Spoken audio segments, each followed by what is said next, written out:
Good day, YouTube. It is the 1st of February 2021. We're still working on my 66 Ford F100, my new shop truck.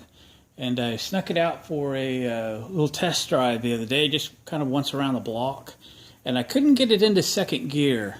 And brought it back when next time I had it up on the lift. I took a look at the linkage and determined that this has probably just been put in at some point. I mean, I don't think it's been driven this way because it was so far out of whack. I looked on YouTube for some videos on how to adjust the linkage, and I really came up empty-handed. And I have already done my adjustments, but I just thought I'd make a video so there was something out there for someone that's maybe never done this before or is really scratching their heads why their shifter's not shifting well. So let me show you what I determined was up with mine and what I did to make it right. Alright, this appears to be the best possible view I can get you. So we're looking at the shift linkage. So I think this is first and reverse and this is second and third. This is obviously a 3-speed transmission, but whether you're working on 3-speed or 4-speed or whatever, similar, just on a 4-speed you'll have extra linkage. So the first thing I did, I get underneath here, is I realized these things have not been adjusted in a long time. Obviously these are threaded shafts, and this is a threaded block, and this is a threaded block. So you can adjust it by taking this out of here, and I could show you. I just pull this pin and then just tap that out so you can see it moves a little bit back and forth. These have rubber bushings in there. Mine aren't the greatest, but they're not shot. They're not great, but they'll get me by.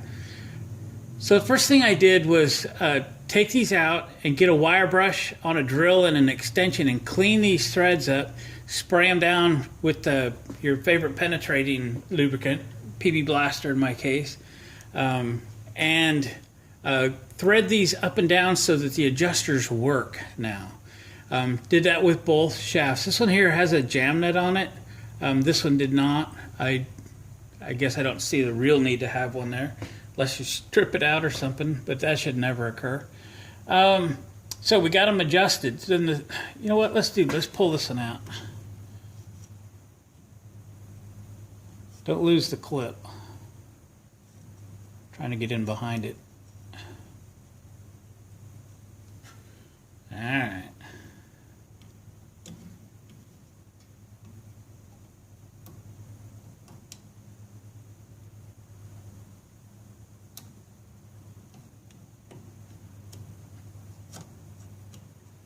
Is this one easier?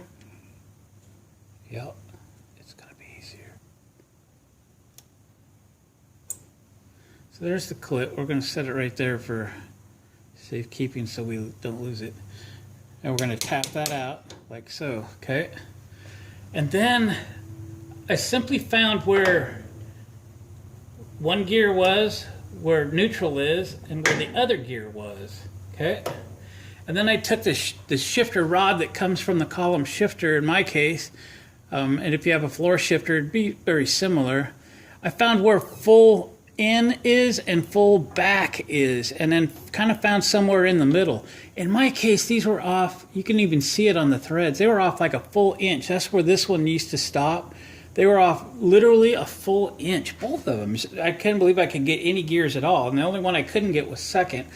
But the shifter just felt funnier than heck. It was just all over the place. So after getting these to where they would spin and adjust, this one's jam net, so it's not going to move right now. I spun that in until I had that in the center. And then with this in the center, and that was the case with this one as well, then it just slid right in. It's like money. I do admit I did a little bit of bending on the rods because I was looking to make sure it didn't hit anything, and in my case it was hitting just a little bit.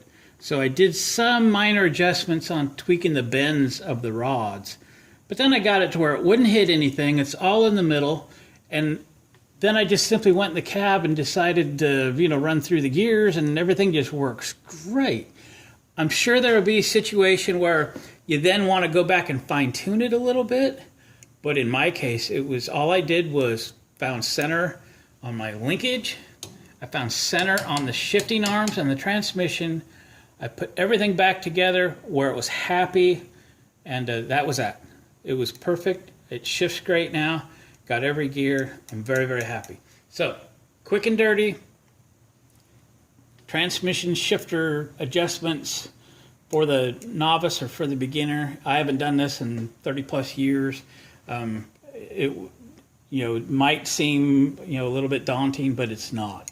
It's a piece of cake. It's pretty easy. I did take the time, and some of these, this is kind of like a rivet, if you will. It's kind of a two-piece sheet metal bushing with a rubber insert. And I did do some work on this bushing because it was a little bit flared out, and I kind of flattened it out on both sides. So both of them just did a little bit of body work to make those a little better, and we're good to go.